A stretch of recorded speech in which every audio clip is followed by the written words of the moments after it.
Ouija Board, a portal to the spirit realm.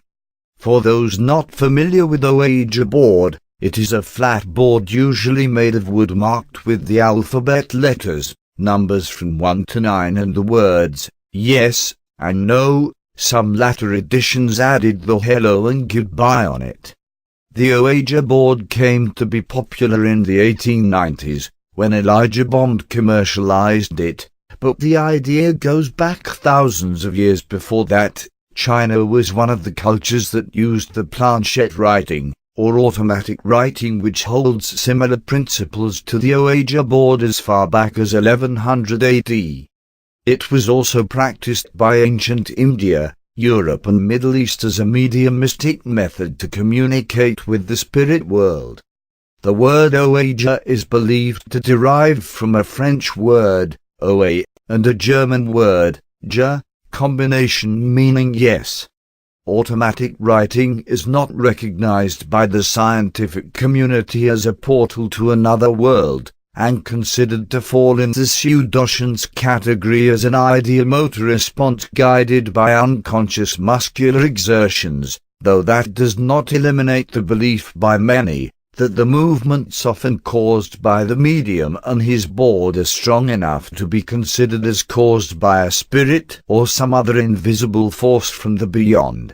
It is worth noting that former Italian Prime Minister Romano Prodi claimed under oath that, in a seance held in 1978 with professors at the University of Bologna, the ghost of Giorgio La Pira used Ouija board to spell the name of the street where Aldo Moro was being held by the Red Brigades.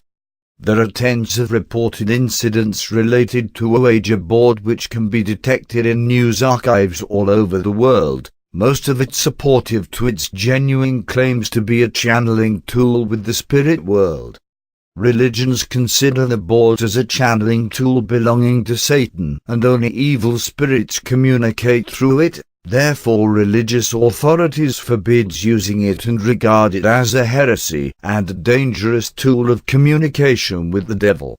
Having written all of the above, it is time for our Pray Detect version. While experimenting and researching the paranormal and the beyond, in the early 1980s I was invited to attend a séance of channeling with the spirit world, but the tools were not a Ouija board. Instead the medium used an empty coffee cup, the ones without a handle, similar to those used by Chinese to drink tea, in addition to an ordinary white carton written on it the Arabic alphabets and the yes and no words. The séance started and ended with nothing extraordinary to me, and I personally did not regard it to be worth investigating any further, associating it with what most scientists would agree upon as an involuntary muscle responses influenced by the subconscious. Few weeks later, I received a call from the medium that sounded really scared and asked to see me urgently as soon as I can. We set up a meeting, and what happened next was very intriguing, and indeed it succeeded in grabbing my full attention. With attentive ears and alert senses, I listened to every word of the medium, who I personally know and is considered to be a friend of her family. She went on detailing to me what had happened to her after few times of using this Ouija-like cup channeling tool.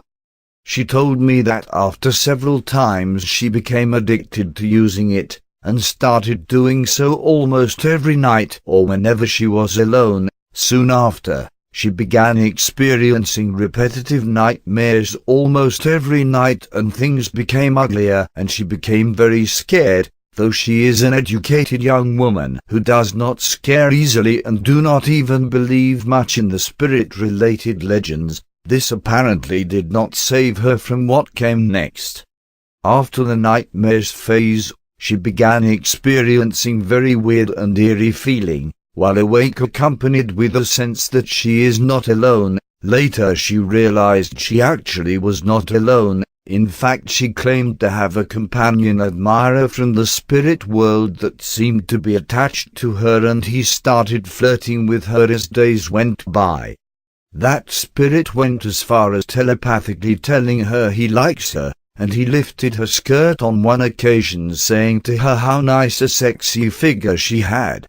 The young woman asked if I can help stop that spirit from bothering her, and she wanted to break all ties with it. I suggested to have a new seance with her, inviting some friends to try and observe who from the spirit world would attend to her seance, if she would be able to sense if it was the same spirit or another one.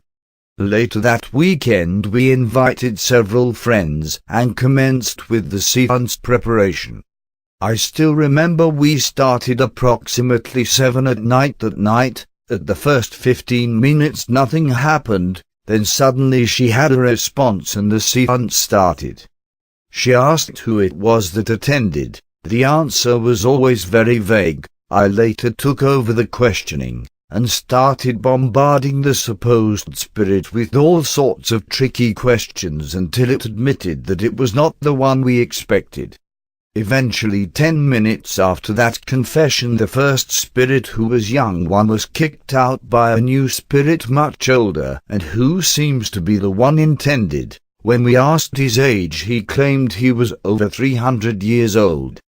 I resumed my questioning spree with the second spirit till it was pissed off, and started becoming aggressive in the answering with some sarcastic, condescending tone. I asked it if there is any way we can convince it to leave the young woman alone, but the spirit was having too much fun and refused. I set up a challenge between the spirit and I, and whoever loses would have to back away and retreat. At last the spirit accepted the challenge and committed to the conditions and terms of the challenge. After 1.5 hours of haggling between the spirit and I managed to find a way to defeat it and forced it to come to terms with its obligation to leave the young woman alone and not to interfere with her any longer. The seance ended at almost 11 at night that night. Fortunately, that spirit did abide by the terms and upheld to the promise it gave to leave the young woman alone, and the young woman did confirm to me at a later stage that everything returned to normal and still is till today.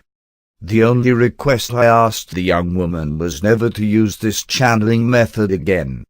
By now I got you all wondering what happened between the spirit and I during that challenging seance. Well, I am afraid it is not so wise to reveal this information for fear of causing it to lose its effectiveness next time I need to use it. What can I say? It's a tricky world out there, and sometimes it is all about outwitting your opponents. Be well and be safe, and do not use tools you cannot control.